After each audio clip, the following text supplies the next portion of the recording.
Hey, do you want to make the rest of the year the best of the year? Of course, right? If so, you need to understand how the mind works because you're going to need that mind to become the person that you want to be. It's been a long time since we've really dived into the mind and really understanding how it works and talking about that. This episode that you're about to listen to is a replay from the very beginning of this podcast show. So even if you've been around from the very beginning, it's been a long time since you've heard this, most likely, unless you went back. But even so, you have grown since then, and you can view this from a completely different lens, and that's going to serve you. If you haven't been around for a while, then this is information you definitely need to hear. So I'm just going to put the replay in and trust that you are awakened by the information. Here we go. And if you are somebody who has been thinking about what you want your life to be like most people do, at different times we think like, oh, wouldn't it be so cool if this could happen, if I could live my life this way? Yet we don't do the things that help us make that dream or vision or idea a reality for us. And the reason why has to do with how your mind works. The mental programs that you have that don't allow you to follow through to be the kind of person that you want to be. That's what we're talking about on this episode. I'm Angela Barnard, your host, and on this show, we're all about helping you intentionally design your life using the power of your mind, faith, and energy. Now you know that you are meant for more. The question is, how do you be the kind of person that makes that thing that you keep thinking about a reality for you? So this episode, we're talking about programming your mind. And this is part 1 of a 2-part series on programming your mind. So if you're ready to learn more about the power of your mind, stay tuned. Now, there's 2 parts that I really want you to understand when it comes to your brain. Just to simplify it, you have your conscious part of your mind and your subconscious part of your mind. And think of this as you have an iceberg. You know how the tip of the iceberg that you see out of the water is only just a little bit, and like below that, it's huge, and that's what really takes ships down, right? So think of the tip of the iceberg that you see as the conscious part of your mind. Small, right? Just a little bit, where you have the rest of it all underwater that you don't see, that is massive as the subconscious.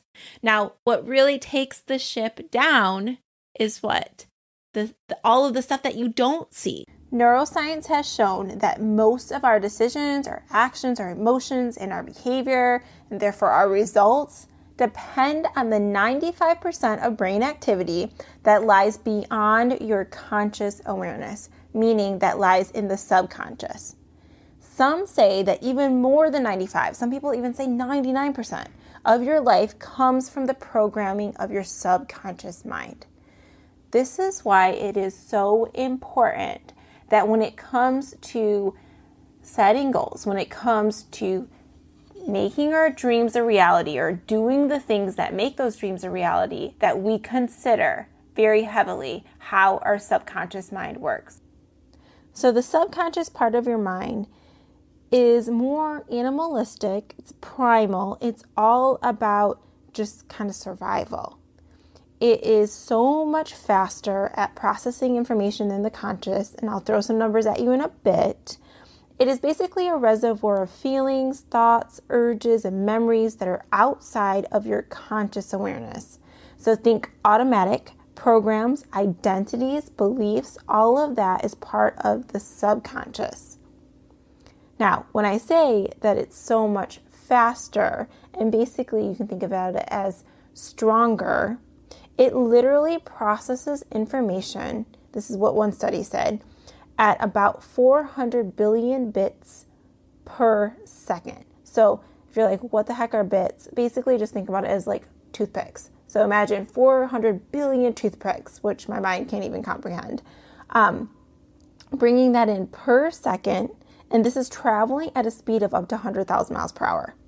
Now you're going to compare this to the conscious mind, which processes only about 2,000 bits of information per second and it travels at about 100 to 150 miles per hour. So 400 billion versus 2,000. 100,000 miles per hour versus 100 to 150 miles per hour. So these are just numbers, I know, but you can see how much of a difference that is. That means that even when you're making decisions, your subconscious is already so much faster at kind of deciding than the conscious. So the conscious is made up of your will, your dreams, your desires. It's kind of what you're currently aware of. And this is a very small percentage, right, than the subconscious.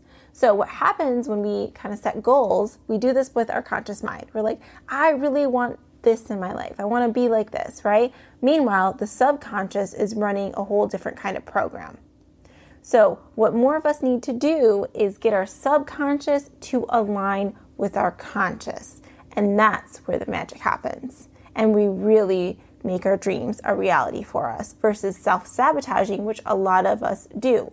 And it is truly because of just how the mind works. We can really want something so badly, but yet our identity might not be in alignment with it, or our mental programs that we got downloaded into our mind may not be in alignment with it. You'll never outperform your hidden self-image.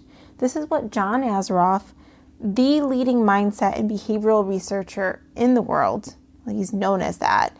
He has built, I think, 5 multi-million-dollar companies. He's been in like 10 movies, a New York Times bestseller of 2 different books, and just well known in studying the mind. And this is what he says: you'll never outperform your hidden self-image.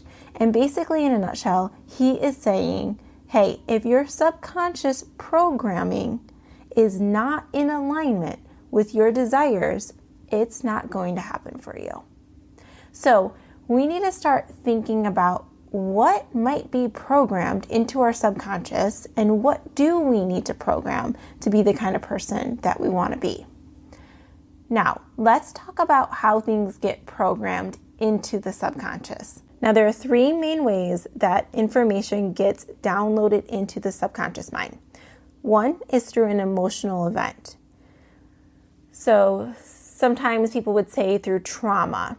So an example would be if a veteran experienced a negative experience with bombs, and now they have a really hard time listening to fireworks and not defaulting back into that state they were in when they experienced the bombs in their life, right? So some PTSD happening. And really what that is just reprogramming due to a traumatic event. Because at one point in time, they would be totally fine around fireworks. But then something negative happened, traumatic, with a lot of emotion involved in it, that caused the reprogramming to happen. Sometimes people will use emotion to reprogram. Like I've heard of people wanting to get rid of a habit, and they would do that habit, and then right away they would make themselves like eat like a can of dog food or something. I know that sounds crazy, but they really wanted there to be a strong negative association that was linked to that habit. That way their brain wouldn't desire it anymore, right? So they were reprogramming there. Some other examples might be if you've heard of someone having a bracelet on and like kind of like snapping it, or a rubber band on their wrist when they do something that they don't want to do. That's an example of using emotion to reprogram or to download information. Now, a second way is through repetition. This is something that I talk a lot about. And anything that you repeat gets programmed. I'm going to talk more about this and probably repeat it, so we'll come back to that. And then the third way is through rewiring by doing something like hypnosis. And I know that hypnosis can get a bad rep because a lot of times when we think about hypnotizing someone, we think about someone doing a show on stage where they're like, bark like a chicken, quack like a duck, that kind of thing. But no, like you actually can, in a sense, hypnotize yourself. And how you do that is by actually being in the theta brainwave state. And that's the state that actual trained hypnotherapists take people into to do some reprogramming. And we pass through that state at different times in our lives. And I'm going to talk more about that in this series. A good way that you can see what kinds of programs that you might be, I guess, have downloaded in your mind is by looking at the results that you have. Because if you don't have the results that you want, it's because the programs aren't in alignment. So if you are somebody who maybe doesn't have the income level that you would want to have, then it's probably because you don't have the programs of someone at a higher income level. Meaning that at a subconscious level, you might not believe that you're worthy of having that kind of income. Or there's certain beliefs that you got maybe from childhood that don't line up with the kind of income level that you want to have, right? So there's a lot that is involved with the subconscious. By the time we are the age of 7 or 8, we have already a solid foundation of beliefs based on all the programming that we've gotten from other people in our lives or television shows we watched or other environmental things because of how our brain is operating at those stages, like 7-ish and under. Our brain primarily tends to be at a state called the theta brainwave state. And without going into too much detail, this is the same kind of state that hypnotherapists will bring people into to help them kind of reprogram their mind because it's so programmable. And this is why you can see like kids learn information so quickly. Like I have a nephew who's 3 and it's like you could just teach him something and it's like immediately he's repeating back what you just did. And it's because the subconscious is so powerful and it's downloading those programs because we're born with no programs, no beliefs, none of that stuff. We get that from our environment, from people, and we get it to help us survive. Now, that's what I mean with the subconscious is all about survival. It's kind of like, it's just like an app, if you will, that's downloaded on your phone that is causing something to happen. I've heard Dr. Bruce Lipton, who's well known in the field of biology and genetics, I've heard him describe it as kind of like a recorder, and it just plays back whatever was recorded on it. Now, how have things been programmed onto the subconscious? Well, I just gave you an example that under the ages of 7-ish, when we're operating at that state, when our brain is kind of at that theta brainwave state, it's programmable. So things have been downloaded at that peak time. I forget who said this, but they said, give me a boy at the age of 7 and I will tell you the man he is going to be. And that has to do with the programming that's already there.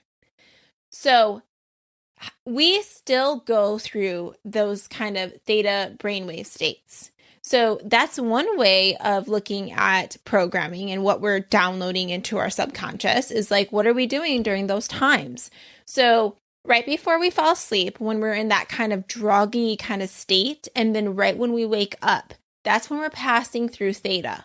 And those are often the times, like think about it, right before you fall asleep, like where you start to think of all your worries, or maybe you scroll through something or you watch something that maybe doesn't serve you. And that's the time that programming is happening. So just being more mindful of what you're doing during that times could really help with what you're downloading into the subconscious. And I'll share more about that when I get into the strategies. Let's talk about the book Rich Dad, Poor Dad, what the rich teach their kids about money that the poor and middle class do not. Now, this book was one of the best-selling financial books in history. In a nutshell, this book is really about mind programming. The author discusses how a rich dad thinks and behaves, and then how a poor dad thinks and behaves. And then he decided which one he wanted to be like.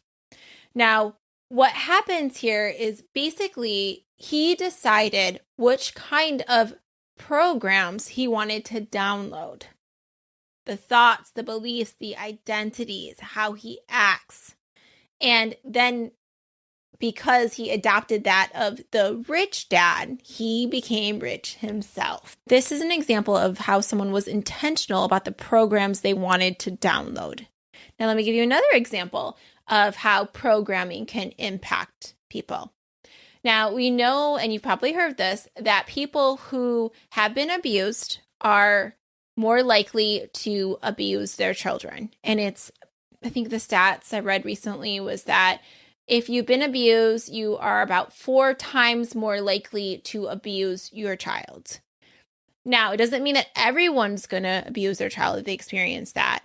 And I say the reason that those that don't continue to keep that cycle of abuse flowing is because they've done some legit reprogramming. That's why. And they've been conscious, like, I don't want to be that way. And then they made sure that their subconscious aligned up with it. And those that have continued the cycle of abuse, I believe it's because they didn't do the alignment part. Maybe they didn't get aware that, whoa, I have some of these programs and is this even what I want? And who do I need to be like?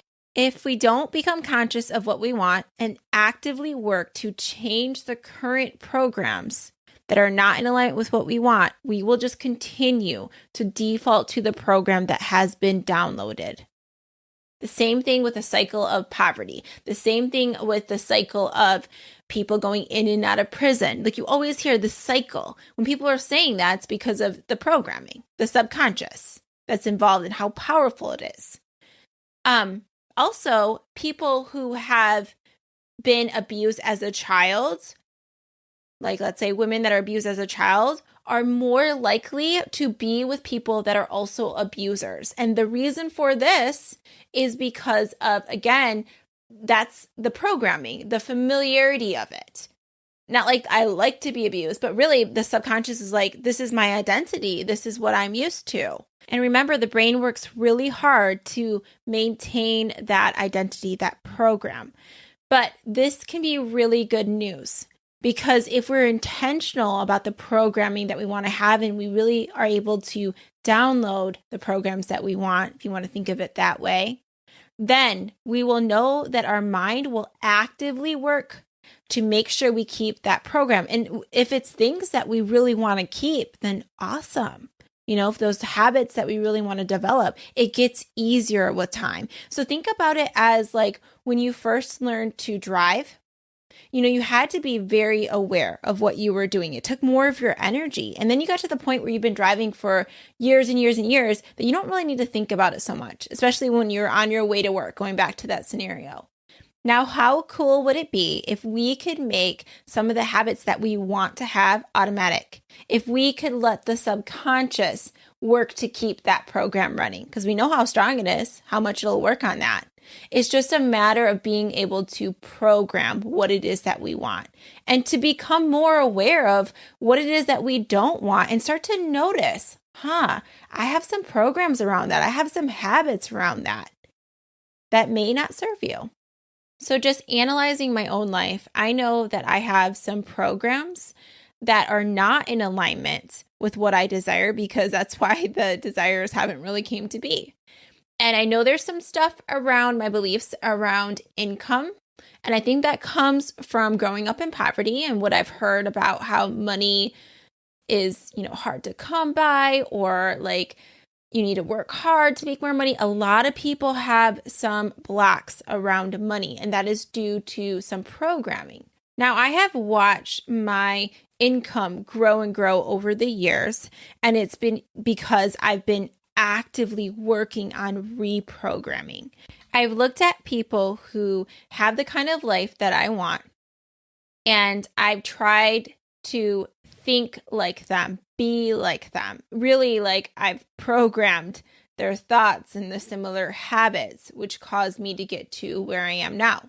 And there's ways that you can program the thoughts and beliefs that some of the people that you admire actually have. Because I'll tell you right now, if you want to make more money, and you're looking at someone that has the income level that you want to have, I want you to see, do they think like you do now around money? Like, do they believe like you do now around money? And the answer is no, because if they did, they would be where you're at. So I'll tell you, like, just from my experience, the people that I admire, they're not thinking that money is so hard to come by. They're not thinking that you have to work so hard to make more money. They're not. That's not what they say. That's not what they think. And that's why they have the results that they have. they have a completely different program downloaded.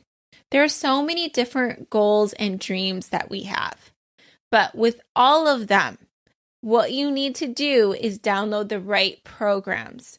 And in a sense, you really need to operate like the kind of person who already has that. You need to act like right now, like you're that kind of person now. So the example I always give is like, if you want to be a healthy, fit person, and maybe you don't identify as that now, then what do? Is you look at those that have what it is you desire. They have some programs that have created those results, like they think a certain way. Then that causes them to behave a certain way. I know someone recently who just lost a ton of weight, and she did this by thinking and acting like those that have gone before her and who have lost the weight too and are now at a weight that they're really proud of. She changed the way she looked at food even. She viewed it as fuel versus just something that you do as enjoyment. Because she realized the ones that were at the level that she wanted to be at, that's how they thought about food. All right, so you have some homework before I give you the strategies that you can use to reprogram your mind to be who you want to be. So the first step is to pay attention to how you're thinking and what your habits are. Let's start with looking at what's happening during your theta brainwave time, like before you're going to bed, when you're about to fall asleep, and when you first wake up. What's going on at that time? What are you thinking? And is there things that you're doing that might not be in alignment with who you want to be? I started doing this and I realized I did a lot of the scrolling during those peak times. And I also thought a lot of thoughts that really just didn't serve me. And I would believe them in the morning. And no wonder why I had anxiety in the morning was because I was like, oh, you're already behind. You need to rush and all of that. Now that stuff was on repeat. That's the kind of programs that I had going. So I want you to check and see what are yours at that specific time. So anything that you repeat, you program. So anything that's done over and over, just like that driving incident, driving to work, the same way, it starts to become automatic. The subconscious deals with it and takes it over. You don't got to think about it. I want you to look at habits that you might have that you have programmed that you might not want to have. Here's one that a lot of people have around scrolling through social media, just picking up their phone and mindlessly scrolling when they're around people. When it's not something like consciously, like that's not the kind of person they want to be, the person that's always distracted by their phone, yet they've developed a program around it, a habit around it. And maybe that has even gone to the level of there's always on their phone that they're not actually going out and creating the work that they want to create into the world, right? Or doing the things on their heart because they have this other program downloaded that's not in alignment with who they want to be. I always say, whatever you practice, you get good at. So whatever you do over and over, you're practicing, you're getting good at it, you're actually programming it. You're making it automatic so you don't need to think about it anymore. That's what's happening with the subconscious because it thinks that that's what you want to keep doing. Now, think about some habits that people have that don't serve them. So here are some examples of maybe practicing overeating, practicing eating really unhealthy, practicing not exercising and just chilling and watching Netflix, practicing arguing with their significant other. Like they may not want to get really good at this, but the subconscious may start to think if it's happening over and over that, whoa, this is what I'm supposed to be doing. And if it thinks that, it will start to send the urges that make you default to doing that. Now, pay attention to what are some of the things that are on repeat for you. Next episode, we'll go into the different ways you can reprogram your mind. If you like this episode, please make sure to show the love, leave a review, share it with a friend. Come find us on Instagram at Intentional Mind Podcast. Thank you so much for being here and have an awesome week.